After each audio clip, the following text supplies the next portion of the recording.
Comment puis-je définir le jean que l'on va créer? Mais il sera forcément un moment du présent dans son éternité, mais en même temps dans sa longévité, une espèce d'intemporel.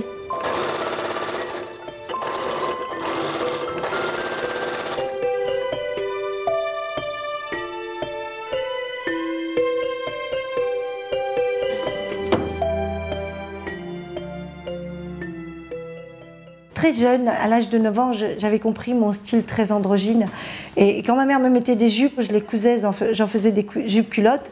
Et j'étais un vrai travesti du vêtement, quoi. Quand elle m'achetait un manteau anglais, je le découpais, j'en faisais un caban. Comment rester une fille en m'habillant garçon dans une éducation d'élégance et de beauté? Donc ça m'a demandé une réflexion très jeune.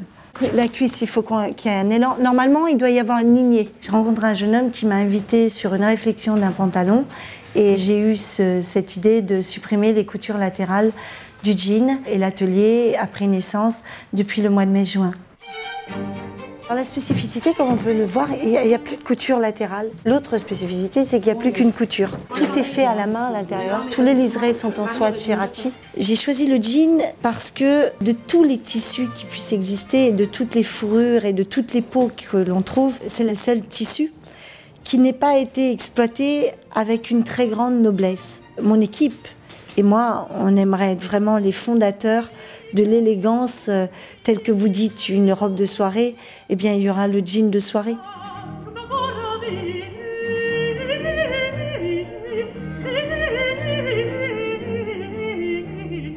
J'aime beaucoup la maison Lanvin.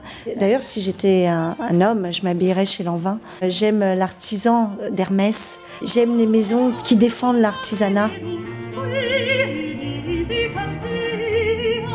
Ce qu'on a choisi pour le bon marché, voilà, c'est tous ces pantalons-là. Il y en a au moins 17. Ça, c'est le fameux selvage japonais avec le fil rouge dedans. Ça, c'est la toile japonaise des Nîmes. Ça, c'est assez rare, c'est la toile japonaise avec un tout petit peu d'élastane dedans. Et ça, c'est la taille haute. Et ce jean, il s'appelle Niagara. C'est comme Marilyn Monroe dans Niagara. Et il avait une petite mouchoir derrière et nous, on a fait un petit peu de rappel de ce petit mouchoir. Le Bon Marché donc, va accueillir tout l'atelier. Pour nous, c'est une grande émotion et c'est un grand événement. Je pense que ça va être un atelier authentique avec de l'imprévisible, puisqu'on n'a pas de stock. On aura juste des modèles à présenter, mais c'est un atelier de haute couture et sur mesure. Donc on va travailler avec l'instant présent.